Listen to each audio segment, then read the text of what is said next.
La devolución del crédito fiscal se convirtió en un foco de corrupción en el gobierno del Partido Patriota, fortalecido por la poca transparencia del proceso.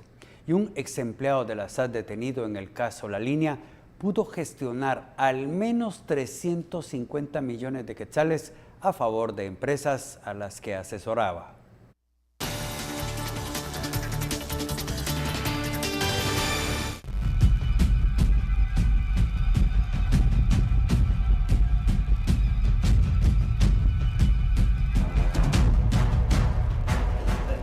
Giovanni Marroquín Navas, un hombre de estatura media que sobrepasa los 50 años, con un lunar característico en el rostro y que frecuentemente conversa antes que inicien las audiencias. Ha sido clave para el inicio de la investigación del caso La Línea y Aceros de Guatemala, pero también es el detonante para una serie de investigaciones más que están en curso. El número telefónico del ex técnico de la Superintendencia de Administración Tributaria estuvo intervenido por 5 meses, del 13 de noviembre del 2014 al 17 de abril del 2015. Así, se escucharon 10.931 conversaciones, como consta en el expediente del Ministerio Público y la Comisión Internacional contra la Impunidad en Guatemala. Para el Ministerio Público el tiempo fue suficiente para identificar una estructura criminal. A la fecha, más de 50 detenidos están procesados por defraudar al Estado, entre ellos Otto Pérez Molina y Roxana Valdetti, el ex binomio presidencial del Partido Patriota. Giovanni Marroquín trabajó en la Superintendencia de Administración Tributaria desde 1998 hasta el 2004, época en la que se da el escándalo con el ex superintendente Marco Tulio Abadío, que fue condenado por el saqueo de más de 53 millones de quetzales de la institución. La experiencia y su recorrido por la SAT convierten a Marroquín en el eslabón perfecto. Al salir de la SAT, Marroquín Navas se dedicó a dar asesoría fiscal. Entre sus contactos estaban sus ex compañeros que con el tiempo llegaron a puestos de alto rango en la institución, como Alfonso Castillo, exintendente jurídico, Ariel Guerra, exintendente de fiscalización, Carlos Muñoz y Omar Franco, ambos ex jefes de la SAT en diferentes periodos y quienes le facilitaron el trabajo. Asimismo, Rigoberto Chacaj, de la empresa Tres Puertos. Todos los anteriores mencionados están detenidos en el caso Aceros de Guatemala, en el que el Ministerio Público los indica de buscar la desestimación de 3 querellas contra la empresa de hierro por 255.612.000 quetzales por la alteración de auditorías. La Fiscalía ha logrado identificar que al menos en el 2014 y los primeros 4 meses del 2015, el personaje clave gestionó 350 millones de quetzales en crédito fiscal, del que pudo beneficiarse con el 10% que corresponde a 35 millones de quetzales.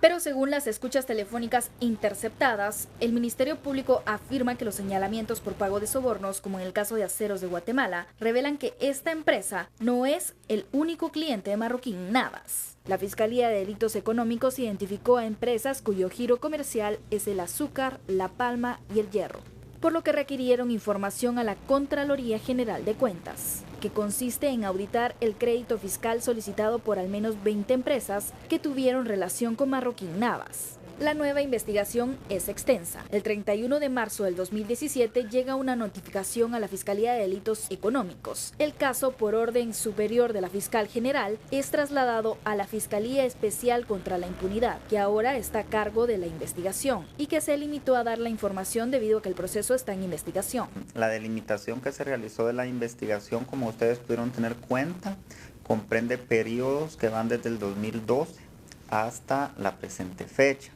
Si en ese periodo se logra determinar o establecer alguna vinculación del señor Marroquín o de otras entidades, pues el Ministerio Público tendrá que proceder como corresponde.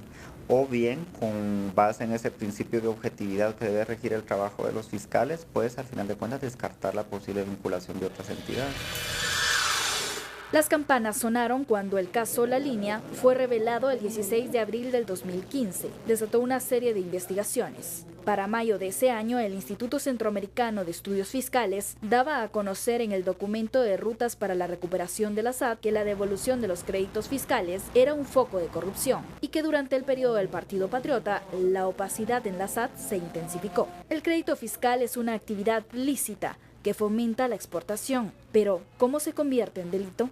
Cuando tiene una cola, lo más fácil o el negocio estaría en ver cómo usted se cuela en la cola.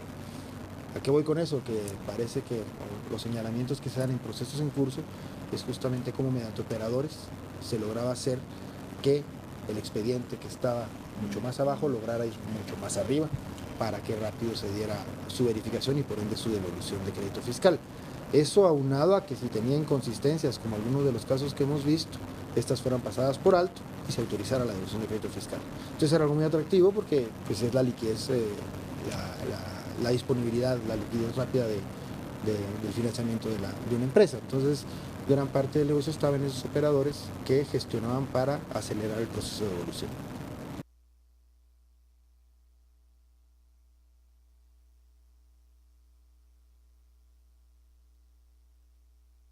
En el informe de ICEFI, las devoluciones del crédito fiscal del IVA del periodo entre el 2005 y el 2011 fueron constantes. En el 2012 hubo una ligera caída, lo que evidenció la desaceleración del ritmo de auditorías por parte de la SAT y el traslado de recursos por el Ministerio de Finanzas. Además, el informe explica que el dinero que se dejó de trasladar para la devolución del crédito fiscal genera una presa amplia de exportadores que esperan, por lo que se convirtió en un potencial foco de corrupción, fomentado por la discrecionalidad y la falta de traslado de recursos suficientes para atender las devoluciones. En la actualidad el listado es público y tiene una presa de 2.585 solicitudes para la devolución.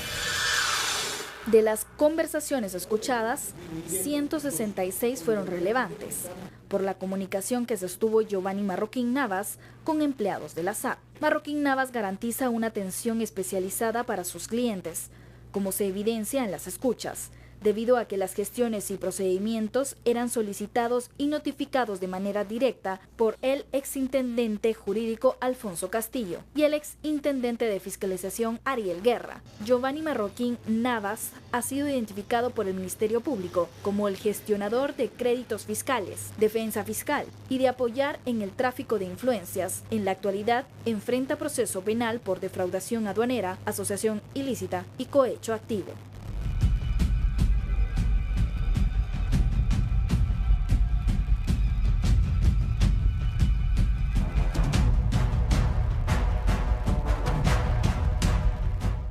La colonia El Milagro se ha convertido en uno de los sectores más peligrosos de Misco.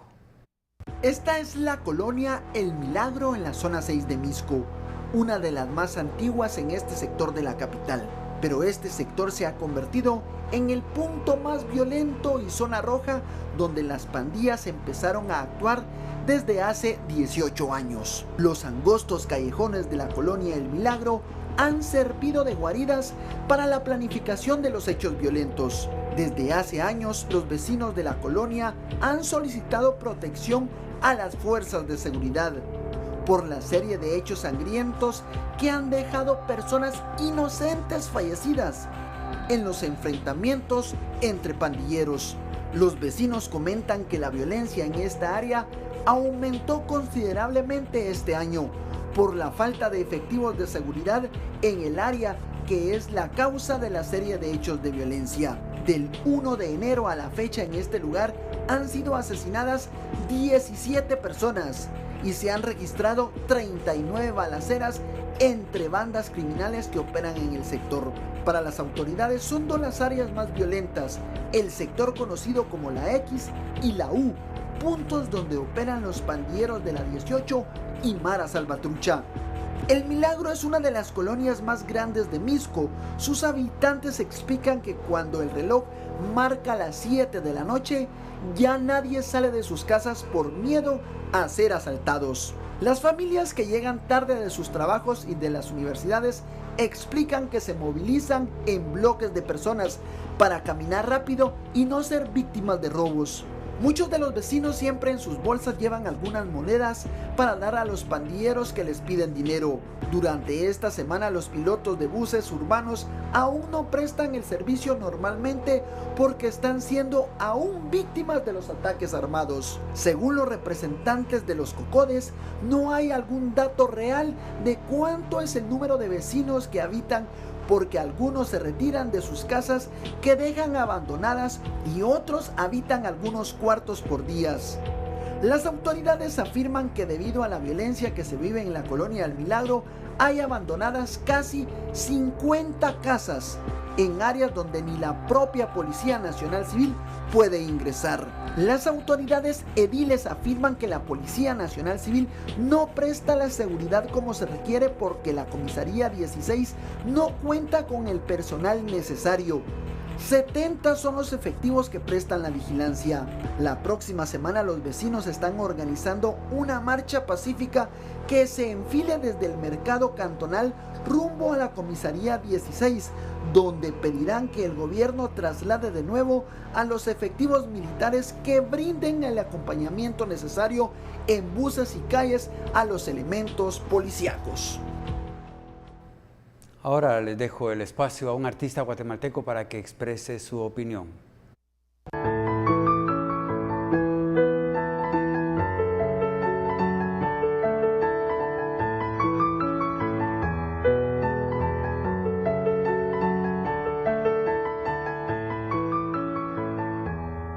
Yo creería que dos cuestiones importantes son salud y educación, ¿verdad? En el ámbito de la salud y la educación para toda la población, especialmente en las comunidades, en aldeas a donde ya no llega casi nada, ¿verdad? Digamos como que implementar ahí más espacios, centros de salud, escuelas, ¿verdad? Y en estos espacios ya institucionales, como por ejemplo en las escuelas ya, pues yo leo todos los periódicos todas las mañanas y ahí me doy cuenta la precariedad, no solo en infraestructura que tienen las escuelas, sino también lo difícil que es para no solo los niños llegar a las escuelas más lejanas en las aldeas, sino para los mismos profesores, porque pues no hay o los pagos son mínimos, ¿verdad? Entonces yo creo que esos son dos situaciones o dos aspectos que urgen, que es prácticamente un estado de emergencia, ¿verdad? Atender la educación y la salud en nuestro país. Los bosques de la Boca Costa se han convertido en un refugio para el quetzal. Con esto y más, luego del corte comercial.